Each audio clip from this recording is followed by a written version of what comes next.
5차 원내대책회의를 시작하겠습니다. 김태년 원내대표의 발언이 있겠습니다.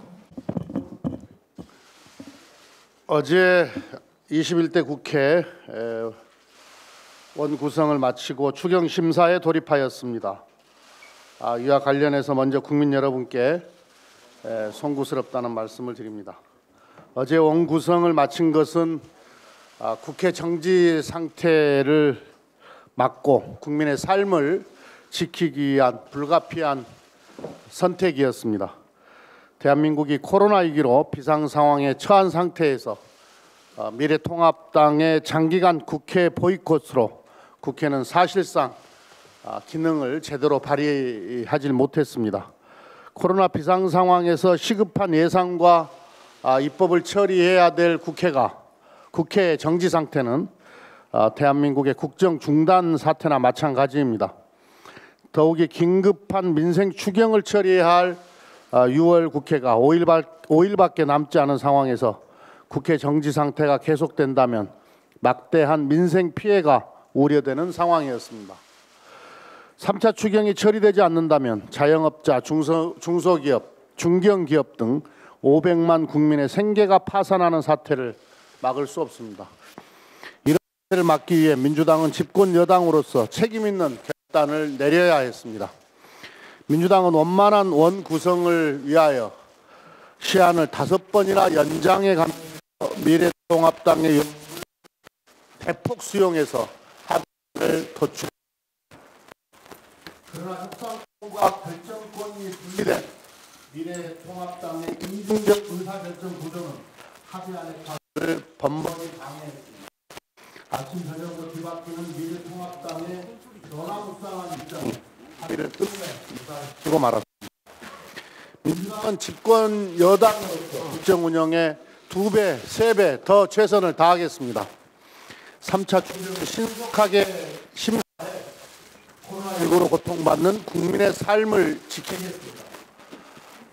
벼랑 끝에서 민생을 걸고 위기에 빠진 기업과 일자리를 지켜내겠습니다.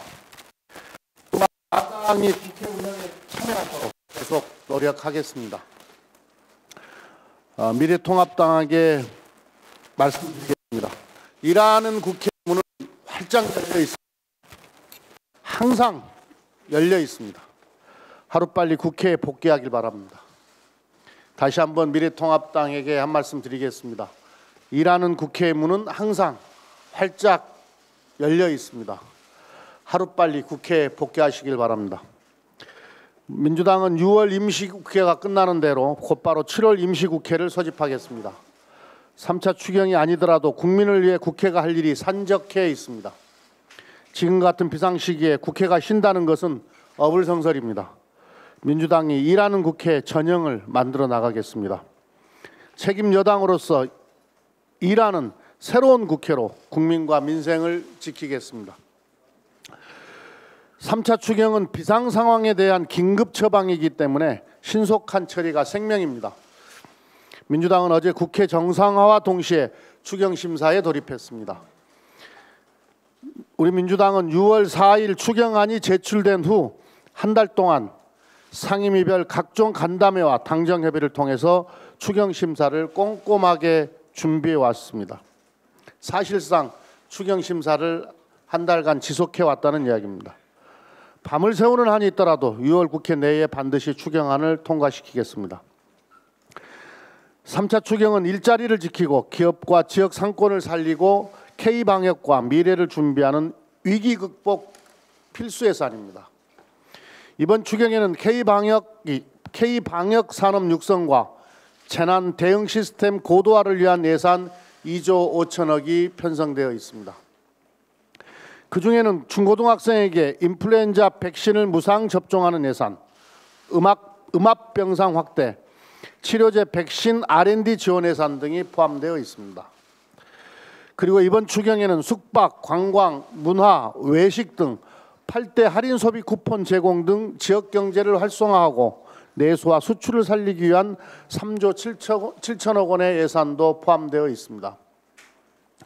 기업의 고용을 유지하고 특수고용 노동자와 자영업자의 생활 안정을 지원하는 예산 8조 9천억도 담겨져 있습니다. 민주당은 추경심사를 포기한 야당목까지 다해서 제대로 심사하고 추경이 적재적소에서 효과를 낼 수 있도록 힘쓰겠습니다. 정부는 추경이 통과되는 대로 신속하게 예산이 집행이 되도록 집행관리 계획을 꼼꼼하게 마련해 주시기 바랍니다. 한 가지만 더 말씀드리겠습니다. 28일 미래통합당이 민주당의 종전선언 논의를 중단할 것을 촉구를 했습니다. 종전선언 추진이 한미동맹을 약화시키고 주한미군 철수의 구실을 만들어주는 결과를 초래할 수 있다는 게 이유입니다. 그런데 이는 냉전 시대의 낡은 사고에 갇힌 시대착오적 선동이고 무지에 가까운 주장입니다. 대한민국의 제1야당인 미래통합당이 아직 냉전적 사고에 젖어 일본 아베 정부와 똑같은 태도를 취하고 있다는 것은 정말로 유감스럽습니다. 종전선언은 남북이 상호 적대 관계를 종식하고 평화적 공존관계로 나아가는 한반도 평화 프로세스의 첫 출발점입니다. 한미동맹이나 주한미군 주둔에는 전혀 영향을 미치지 않습니다. 주한미군은 한미 상호방위조약과 주한미군 지휘협정에 의해 대한민국 내에서 합법적 주둔의 근거를 확보하고 있습니다. 주한미군 주둔 문제는 남한과 미국과의 군사동맹에 관한 문제이지 종전선언이나 평화협정과는 별개의 문제입니다. 더욱이 종전선언은 미국과 북한의 적대관계를 청산하여 북한이 핵 보유를 정당화할 명분을 사라지게 한다는 점에서 북한 비핵화를 촉진하는 수단이기도 합니다.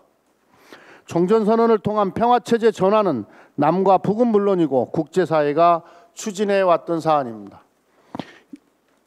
2006년 부시 대통령이 한반도 종전선언을 언급한 적이 있으며 2019년 7월 미국 연방하원의 2020 회계년도 국방수권 법안에 외교를 통한 대북문제 해결과 한국전쟁의 공식 종식을 촉구하는 결의 조항이 추가되기도 했습니다. 과거 보수정부의 뿌리였던 노태우 정부는 1991년 12월 채택된 남북기본합의서에 정전 상태를 평화 상태로 전환하기 위한 공동 노력을 담았습니다. 최근 남북 경색 국면에서 종전선언은 한반도 평화의 불씨를 되살릴 계기입니다. 분단 이후 75년간 지속된 남북 간 적대와 전쟁 위협을 없애고 한반도의 완전한 비핵화와 항구적 평화를 정착해야 합니다. 그런 점에서 종전선언은 남북 간 적대 관계 청산과 북미 관계 정상화의 첫 단계가 될 것입니다. 실제로 제2차 하노이 북미 정상회담에서 타결까지 갈 수도 있었습니다.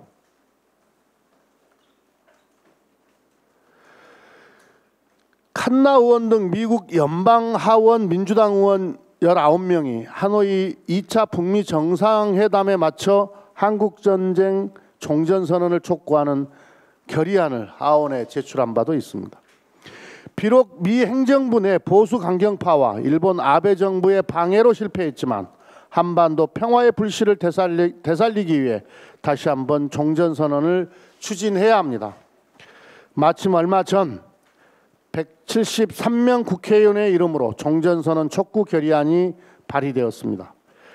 민주당은 한반도 평화 프로세스가 재가동될 수 있도록 종전선언 촉구 결의안의 국회 채택을 적극 추진하겠습니다.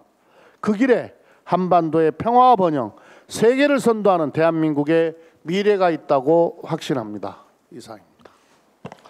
네, 조정식 정책위 의장.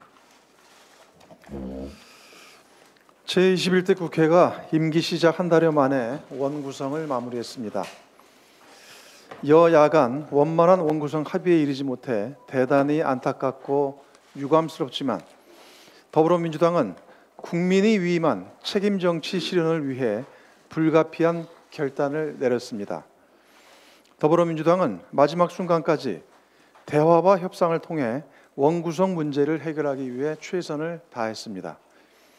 미래통합당이 터무니없는 요구 조건을 내걸어도 인내에 인내를 거듭하며 타협한 도출에 총력을 기울였습니다.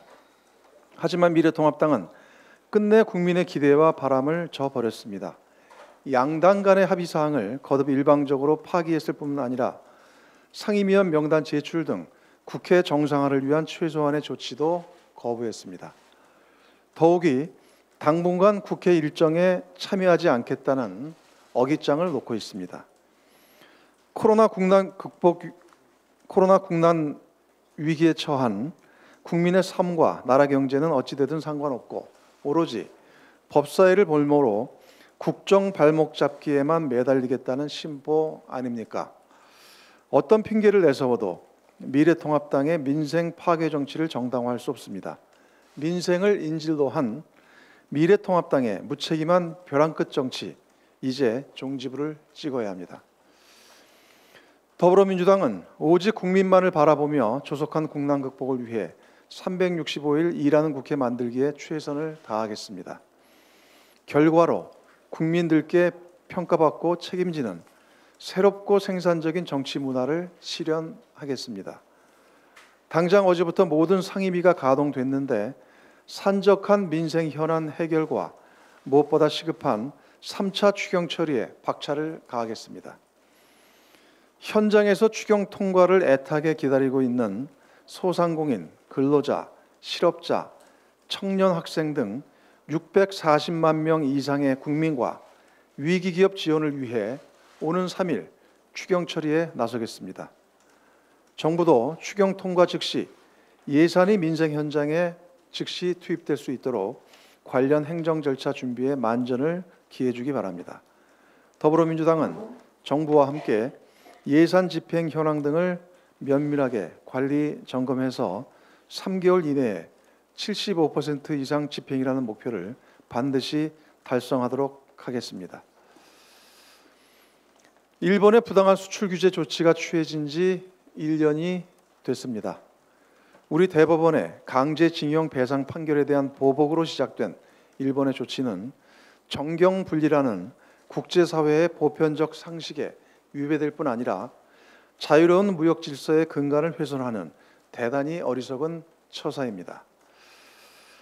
지난 1년 일본의 무모한 도발에 대한민국은 당당하고 의연하게 맞서 왔습니다.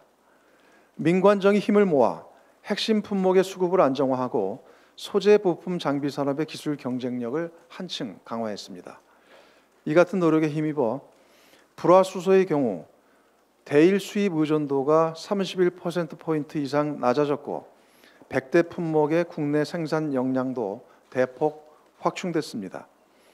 소부장 R&D 프로세스 혁신과 기초 원천 기술 확보도 순조롭게 진행되고 있습니다.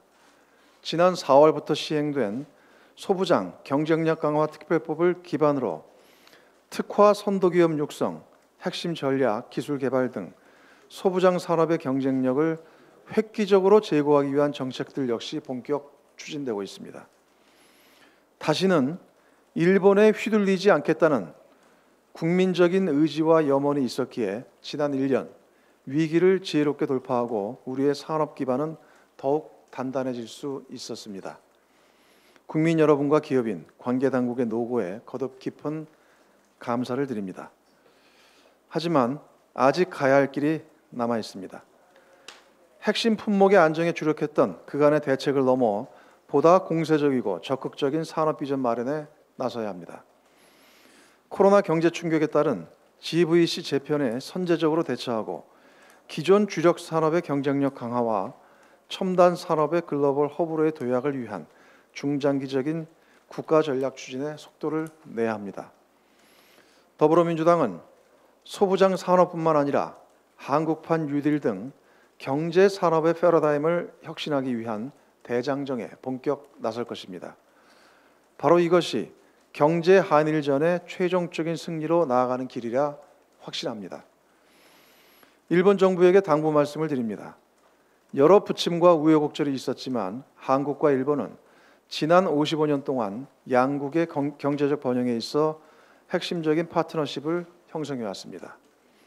한일 양국 간 호혜적 관계를 복원하는 유일한 방법은 일본의 책임 있는 자세와 조치입니다.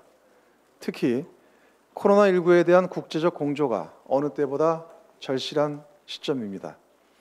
그럼에도 불구하고 일본이 한국의 G7 정상회의 참여 반대에 목을 메고 나선 것은 정상적인 국가의 태도라 할 수 없습니다. 더욱이 일본이 최근 한국산 탄산 칼륨에 대한 덤핑 판매 조사에 착수한 건 역시 도저히 용납할 수 없는 일입니다. 아베 정권의 이딴 비이성적 행동에 강한 유감을 표합니다. 당정은 이에 강력하게 대응할 것입니다. 거듭 강조하지만 한일 관계를 푸는 유일한 해법은 일본의 자기 반성과 그에 따른 성의 있는 조치입니다. 퇴행적 역사 의식과 편협한 자충수를 거두고 일본 스스로의 미래를 위해서라도 전향적인 태도를 취해주기 바랍니다. 이상입니다.